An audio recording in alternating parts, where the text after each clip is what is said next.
अगर बात की तो बजट को लेकर लगातार ऐसी घोषणाएं हुई और बजट के कार्य को लेकर लगातार सरकार और सरकार के मंत्री अग्रसर हैं। यहां आज राइजिंग राजस्थान के मंच पर तमाम प्रतिनिधि मौजूद रहे और अपने अपने विभागों का लेखा जोखा यहां पर पेश किया। सभी के बात को अगर माना जाए, समझा जाए तो एक ही स्वर में सभी की यह कल्पना है कि विकसित राजस्थान को बनाना है, चाहे वो ग्रोथ रेट के मामले में हो, पर कैपिटा इनकम के बारे में हो, या फिर एक विकसित देश के लिए राजस्थान के योगदान की बात हो। राजस्थान अपनी भूमिका को पूरे तौर पर निभाना चाहता है, राजस्थान के लोगों को इंसाफ और न्याय दिलाना चाहता है। और जिस पल का आप इंतजार कर रहे थे, बस वो घड़ी आ ही गई है, क्योंकि हम सभी जानते हैं कि सेशन के लिए आप सभी बेहद बेसब्र हैं कि जो राजस्थान सरकार के मुखिया हैं वो आपके सामने हो और सरकार के विजन को, सरकार के रोड मैप को अपने शब्दों के जरिए आपके सामने रखे। तो बस तालियों की गड़गड़ाहट के साथ स्वागत कीजिए, क्योंकि अब आ रहे हैं हमारे बीच में बेहद खास मेहमान। बिल्कुल जोरदार तालियों के साथ स्वागत किया जाए प्रदेश के यशस्वी मुख्यमंत्री श्री भजनलाल शर्मा जी का। बहुत बहुत स्वागत है, अभिनंदन है। हमारे कार्यक्रम राइजिंग राजस्थान 2024 के मुख्य अतिथि पधार चुके हैं कार्यक्रम की शोभा बढ़ाने के लिए। बहुत बहुत धन्यवाद सर, अपने कीमती समय को निकालकर आपने इस कार्यक्रम की शोभा बढ़ाई। तो हमारे बीच पहुंच चुके हैं मुख्यमंत्री भजनलाल शर्मा जी। सरल और सहज इनका अंदाज, लेकिन जैसा कि मैंने पहले भी कहा कि बहुत ही प्रोएक्टिव मोड पर लगातार प्रदेश की बेहतरी के लिए, जनता की बेहतरी के लिए कदम उठा रहे। जी, तो इसके साथ ही अगर बात करें यशस्वी मुख्यमंत्री की, जब राजस्थान में भारतीय जनता पार्टी के प्रदेश महामंत्री और सांगानेर से विधायक श्री भजनलाल शर्मा जी नए मुख्यमंत्री होंगे, इसका ऐलान हुआ, इसकी घोषणा हुई, तो सुर्खियों से दूर रहने वाले भजनलाल शर्मा का नाम प्रदेश के मुख्यमंत्री के तौर पर जब सामने आए तो प्रदेश बीजेपी के कार्यकर्ता को एक बार फिर विश्वास हुआ कि बीजेपी वो पार्टी है जहां काम और कार्यकर्ता को सम्मान मिलता है। और मुख्यमंत्री के साथ इस संवाद को बढ़ाएंगे हमारे managing editor news 18 Hindi Amish Devgan ji. Amish ji, मैं आपसे रिक्वेस्ट करूंगी सर, प्लीज आप हमें स्टेज पर ज्वाइन करें और इस बेहद खास सेशन की शुरुआत करें। तो जोरदार तालियों के साथ इस सेशन की हम शुरुआत करते हैं। Amish ji, over to you.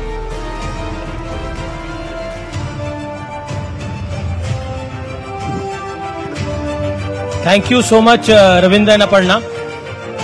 तो अब उस सेशन की बारी है जिसका हम सबको इंतजार था, और प्रदेश की कमान संभालने के बाद पहली बार किसी न्यूज चैनल के मंच पर आ रहे हैं राजस्थान के मुख्यमंत्री भजनलाल शर्मा। जोरदार तालियों के साथ अभिनंदन करिए मुख्यमंत्री भजनलाल शर्मा का।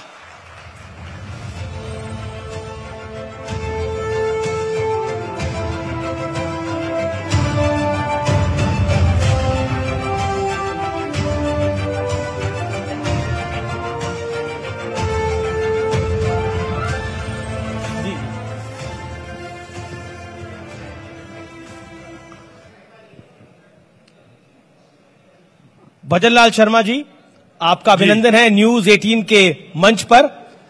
बहुत बहुत धन्यवाद जी। और आगे बढ़ने से पहले एक रिपोर्ट देख लेते हैं कि भजनलाल शर्मा ने शुरुआत कहां से करी और आज कहां पहुंचे हैं।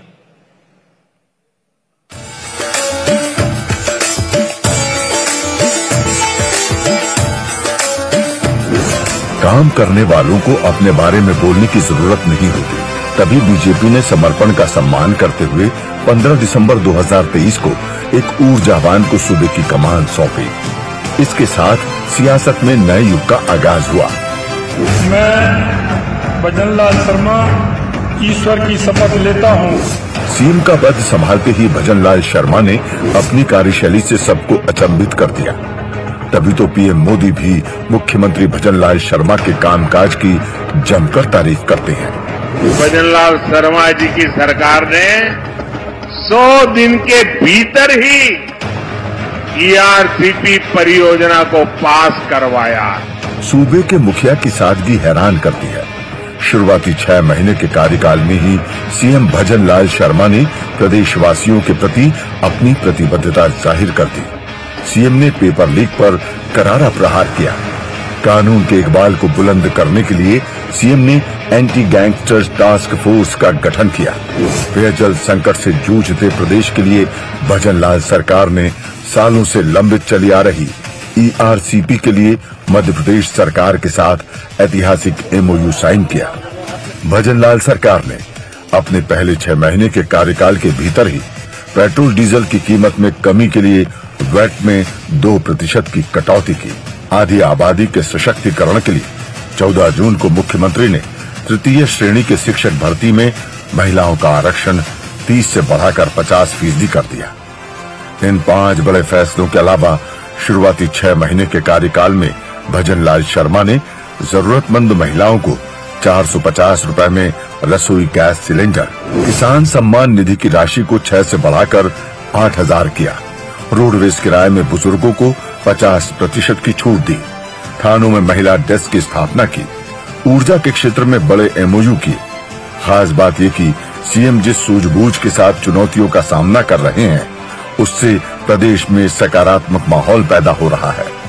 सीएम भजनलाल शर्मा के सामने उपचुनाव में पार्टी के पुराने प्रदर्शन को दोहराने की चुनौती है। इसके अलावा ERCP को धरातल पर लाना और 5 लाख भर्तियों को सफल बनाना भी बड़ा चैलेंज है। जामताड़ा के बाद साइबर क्राइम का हब बनता मेवात भी गंभीर मसला है, लेकिन 7 महीने के ट्रैक रिकॉर्ड को देखें तो ये लक्ष्य पा लेना सीएम भजनलाल शर्मा के लिए आसान ही है।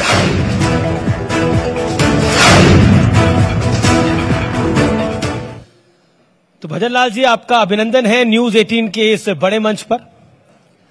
सबसे पहले तो एक सवाल जो कि पूरा देश आपसे जानना चाहता है, इसका जवाब कि आप मुख्यमंत्री बन गए, सरपंच से सीधा सीएम का सफर, ये कैसे हुआ? इसकी इनसाइड कहानी क्या है?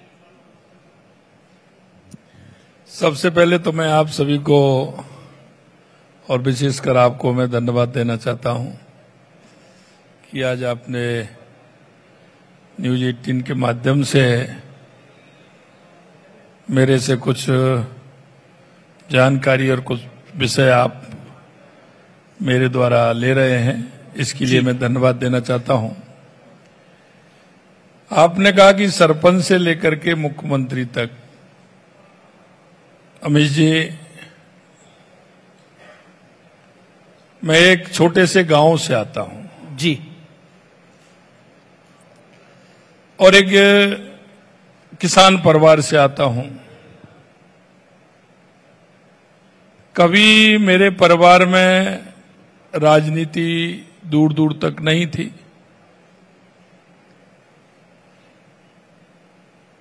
थी तो वो लोकल लेवल पर ही, जो आप देखते हैं ग्रामीण क्षेत्र की होती है, तो उतने तक ही सीमित थे जी। लेकिन मैं जैसे ही गांव से निकला और मैं शहर में गया तो मेरा संपर्क विद्यार्थी परिषद में हुआ, वो संघ के माध्यम से हुआ। और विद्यार्थी परिषद में जो संस्कार मिले, जो मुझे कुछ सीखने को मिला, और उस को देखते हुए मेरे मन में कल्पना, क्योंकि आदमी जब काम करता है और यूथ होता है तो उसके मन में कई कल्पनाएं होती हैं। एक था कि जनता के बीच में रह करके उनकी किस तरह की समस्या है, ये एक पूर्ण रूप से संगठन में काम करते करते जी मेरे मन में समा गई। और ऐसे कई काम मैं बताना तो बड़ा वो रहेगा, लेकिन मैं जब विद्यार्थी परिषद में था तो कई काम इस तरह के गांव के क्षेत्र में मैंने किए। और जब मैं पढ़ाई पूरी करके जब मैं गया तो मैं राजनीति क्षेत्र में युवा मोर्चे के मंडल अध्यक्ष के रूप में मैंने मेरी राजनीतिक जीवन की शुरुआत की जी। मैं जब सरपंच बना था तो युवा मोर्चे का मैं जिला अध्यक्ष था। और उस समय मेरे को गांव के लोगों ने सबने मिलकर के 2000 में मेरे को सरपंच बनाया। मैं कई बार कहता हूं कि हम एक कार्यकर्ता के रूप में या जनप्रतिनिधि के रूप में काम करते हैं। काम करते वक्त हमें यह ध्यान रखना है कि जनता से जो हमने वायदा किया है, जनता की जो हमसे अपेक्षा है जी, उसे पूरा करने के लिए हमें पूरी कोशिश नहीं, उसे कराना चाहिए। मैं सरपंच था, लेकिन मैं गांव में मैं देखता था जी, कई मेरे बुजुर्ग माता बहनें, क्योंकि गांव में तो कई प्रकार की दिक्कत थी, तो आंखें बनवाने की बड़ी प्रॉब्लम होती थी, तो कई कैंप लगाते थी, संस्थाएं लगाती थी। तो मेरे मन में एक प्रश्न आया, क्यों ना मैं ग्राम पंचायत से आंखों का कैंप लगवाऊं और इन बुजुर्गों को, जिससे कि मेरा कुछ सहयोग मिल सके। तो आप ताज्जुब करोगे, मैं जब गया तो उन्होंने कहा कि नहीं, ग्राम पंचायत नहीं लगा सकती। मैंने कहा ग्राम पंचायत स्वशासी संस्था है, बिल्कुल लगा सकती है। तो इसके लिए भी मैंने वहां कलेक्टर को पत्र लिखा और उसको लेकर के मैं जयपुर आया। पंचायत राज से मैं ऑर्डर करा के ले गया कि ग्राम पंचायत आई कैंप लगा सकती है। और मैं आपके माध्यम से कहना चाहता हूं